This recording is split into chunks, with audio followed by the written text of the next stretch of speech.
Bonsoir, bienvenue dans le débat de France 24, un débat auquel vous pouvez participer via les réseaux sociaux. François Hollande est donc à Washington où il s'est entretenu avec le président américain Barack Obama pour mettre sur pied cette grande coalition pour combattre l'organisation de l'État islamique.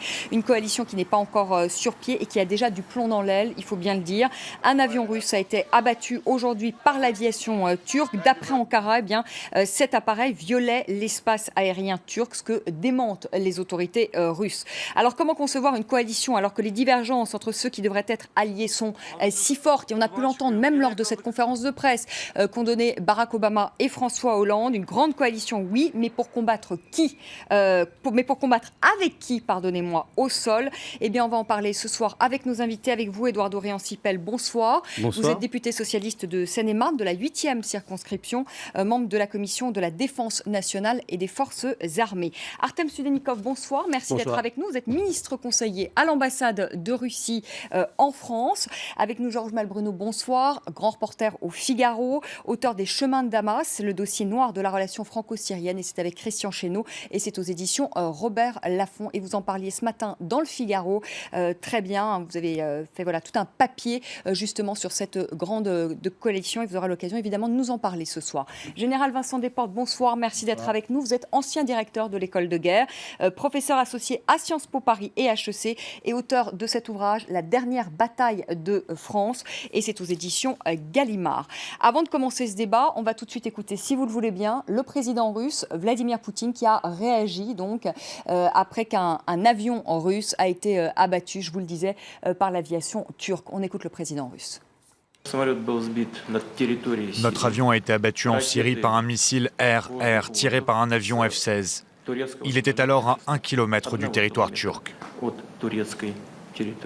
L'avion et les pilotes ne représentaient pas une menace pour la Turquie. Cet incident va au-delà du cadre habituel des combats réguliers contre le terrorisme. Bien sûr, nos soldats mènent une bataille héroïque contre le terrorisme sans se soucier de leur vie. Mais cette perte aujourd'hui est un coup de poignard dans le dos qui nous a été porté par les complices des terroristes. Artem Studenikov, est-ce que vos deux pilotes sont ce soir en vie ? Nous n'avons pas de confirmation concernant leur destin. Leur destin reste inconnu. Selon certains échos, un pilote serait mort, mais ce n'est pas confirmé par les autorités russes. Donc on attend, et nos troupes sur le terrain entreprennent toutes les mesures nécessaires pour essayer de les trouver et de les sauver. Où en est-on aujourd'hui de la coopération ce soir entre la Russie et la Turquie ?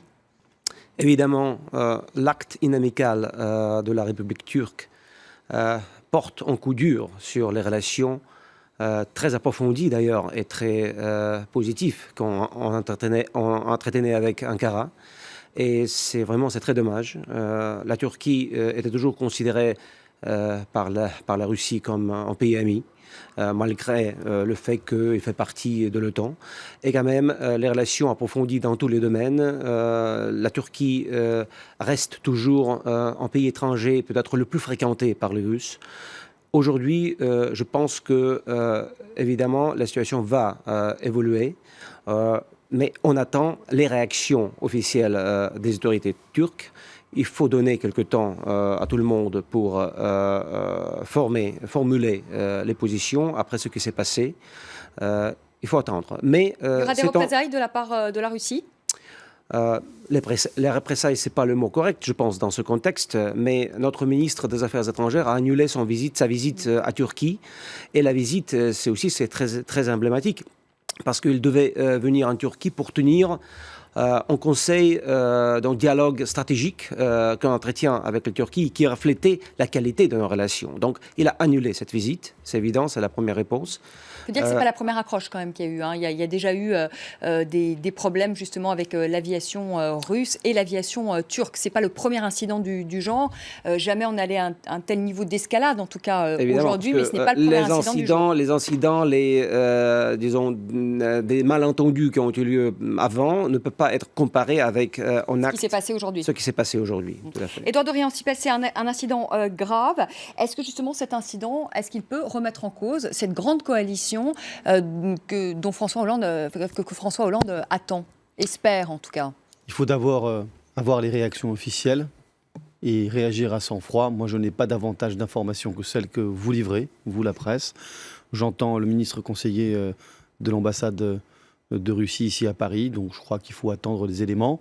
Mais le sujet qui nous préoccupe tous, c'est quand même la lutte contre Daesh, comment détruire ensemble Daesh. Et ça, inévitablement, incontestablement plutôt, c'est un point d'accord qui rassemble la France, les États-Unis, la Russie et je pense aussi les Turcs, même s'ils ne sont pas... Mais il y a de grosses divergences quand même aujourd'hui. On le voit aujourd'hui entre la Turquie et la Russie. Il y a des divergences aussi de fond, hein, parce que la Turquie veut le départ du président syrien Bachar el-Assad, ce qui n'est pas le cas des Russes. Il y a quand même de nombreuses divergences aujourd'hui au sein de cette coalition. Comment combattre ensemble un même ennemi, l'organisation de l'État islamique, alors qu'il y a des divergences de fond? Je crois que les choses, elles ont bougé depuis... vendredi 13 novembre, où Paris a été frappé par des attentats terroristes. Et d'ailleurs, tout le monde évolue ensemble. Tout n'est pas réglé, mais moi, je sens qu'il y a une volonté et une priorité. François Hollande a évolué. Quand on l'a bien entendu, Barack Obama un peu moins. Moi, je crois que la réalité, c'est que François Hollande est avec Barack Obama en ce moment. Il sera jeudi avec Vladimir Poutine. Et que tout le monde a un objectif et une priorité commune. On n'a pas encore la solution. Mais tout le monde souhaite la destruction de Daesh. Parce que, incontestablement, ce sont des objectifs prioritaires pour nous, pour les États-Unis et aussi pour les Russes. Parce qu'ils ont ce problème de terrorisme aussi aux portes de leurs frontières. Ils savent ce que c'est. Et tout le monde a envie d'éliminer ce groupe terroriste. Il n'y a pas encore d'unanimité et d'unité sur la question de l'avenir de la Syrie. Mais vous voyez bien comment il y a une accélération du processus. Oui, mais... Et moi, je considère qu'en ce moment, malgré cet incident entre la Turquie et la Russie de cet après-midi, qu'il y a une farouche volonté de constituer quelque sorte comme une sorte de Yalta anti-Daesh, à l'initiative de François Hollande. Je crois incontestablement qu'il y a une sorte d'accélération depuis les attentats à Paris, et tant mieux, parce qu'il faut prioriser les choses. Et la priorité, c'est la destruction de cette armée terroriste. Le départ de Bachar el-Assad, ce qui était quand même la position. Moi, je crois que mais vous verrez, Vanessa, tout le monde tombera d'accord un jour là-dessus. Et je ne crois pas que les Russes tiennent tant que cela à la personne de M. Assad. Ce qui compte, c'est une transition politique qui satisfasse tout le monde, et d'abord les Syriens. Et personne ne peut mettre en doute cet élément objectif. Assad ne peut pas représenter l'avenir de la Syrie. Georges Malbruno, vous y croyez? Tout d'abord, peut-être un mot, quand même, une réaction à ce qui s'est passé là cet après-midi. Donc quand même cet avion russe qui a été détruit par l'aviation turque. Est-ce que c'est justement symbole des divergences aujourd'hui au sein de cette grande coalition qu'espère mettre sur pied François Hollande? Oui, ça ne va pas faciliter la mise en place de cette grande coalition, mais je crois qu'il faut être clair. D'ailleurs, Manuel Valls, cet après-midi, on a un peu enterré la grande coalition. On parle de coordination maintenant. Parce qu'on sait très bien que cette grande coalition ne verra pas le jour, tout simplement parce qu'il y a trop de divergences entre les uns et les autres. Pour qu'il y ait une grande coalition qui voit le jour, une coalition unique, il faut qu'il y ait convergence sur les groupes que l'on va frapper, pas uniquement Daesh, et les hommes au sol qui vont nous aider à anéantir, comme vous le disiez, Daesh. Or, il n'y a pas de convergence sur ces deux aspects-là. Donc, si vous voulez, on est parti un petit peu vite en France, on est spécialiste pour cela. François Hollande a fait un petit peu... C'était normal, après les attentats, une opération de communication, etc. Bon, on va voir les limites. Vous avez vu que votre correspondant à Washington nous a dit qu'au cours de la conférence de presse, on a à peine évoqué cette idée de grande coalition. Il aura beaucoup de mal à rapprocher les positions des uns et des autres. On va vraisemblablement s'acheminer vers plutôt une coordination, un partage de renseignements accru que les Américains veulent bien nous fournir après les attentats, ce qui n'était pas le cas avant.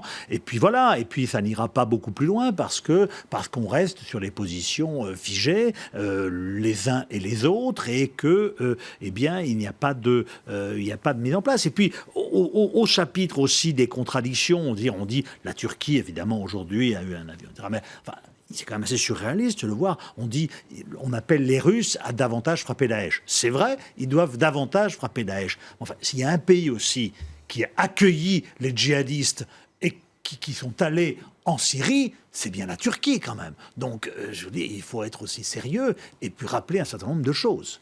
Général, tout d'abord, est-ce qu'il y a un risque d'escalade aujourd'hui? On rappelle quand même que la Turquie est membre de l'OTAN. Est-ce qu'il peut y avoir un face-à-face entre l'OTAN et la Russie suite à cet incident aujourd'hui? Vous n'y croyez pas? Non, ça me paraît totalement improbable, parce que les intérêts supérieurs sont bien au-dessus de cet accident grave, mais qui n'est jamais qu'un accident.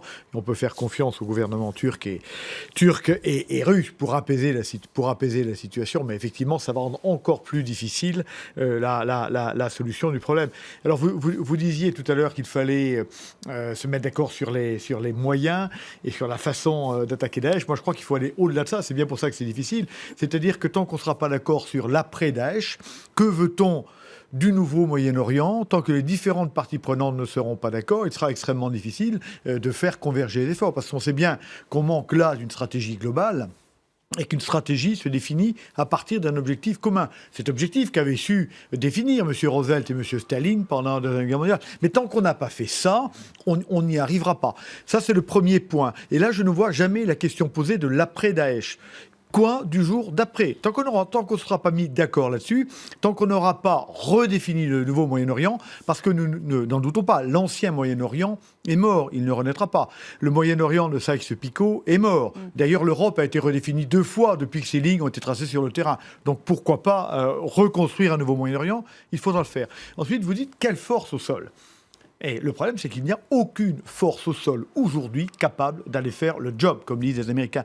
François Hollande a précisé lors de sa conférence de presse qu'il n'était pas question d'envoyer de troupes au sol. Enfin, il l'a redit. Hein. Non, il a de troupes au sol, de troupes françaises. De troupes françaises, oui, de troupes françaises. Là, il y a une espèce d'illusion qui dit on va trouver des proxys pour aller faire le boulot. C'est exactement le discours de M. George W. Bush pendant la guerre en Irak. Il n'y a pas de proxy forces pour faire le boulot. Il n'y a aucune boots on the ground pour aller faire le boulot.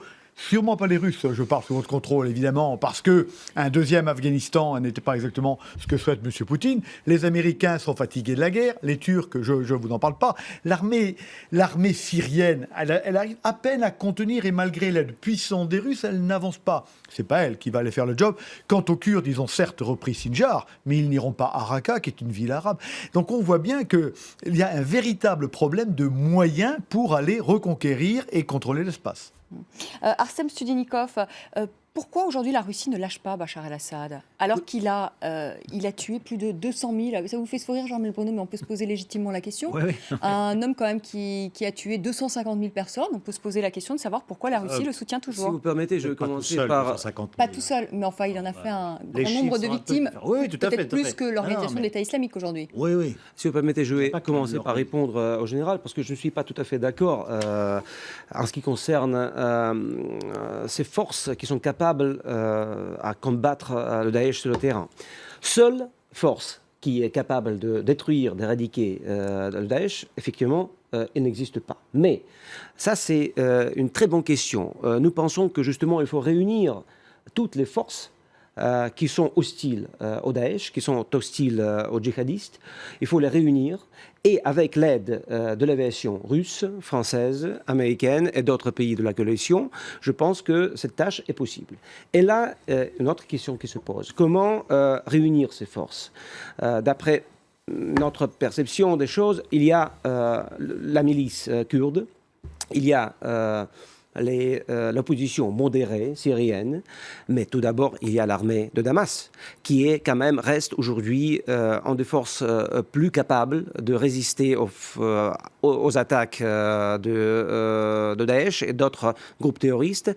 Et nous pensons qu'il faut vraiment, tous les pays, tous les acteurs régionaux et internationaux doivent pousser les choses, doivent essayer de réunir ces 3 forces et accorder l'assistance, toute assistance possible, et tout d'abord par les frappes aériennes coordonnées. Et par cette voie, je pense qu'il est tout à fait possible d'éradiquer cette organisation terroriste. Alors, on va faire un petit rappel des titres et vous allez répondre, Édouard de Réan-Sipel, pourquoi on ne s'appuie pas sur l'armée syrienne, comme le demande aujourd'hui la Russie, parce que la réponse de la France, c'est niet. Et vous allez nous expliquer pourquoi après le rappel des titres. À tout de suite.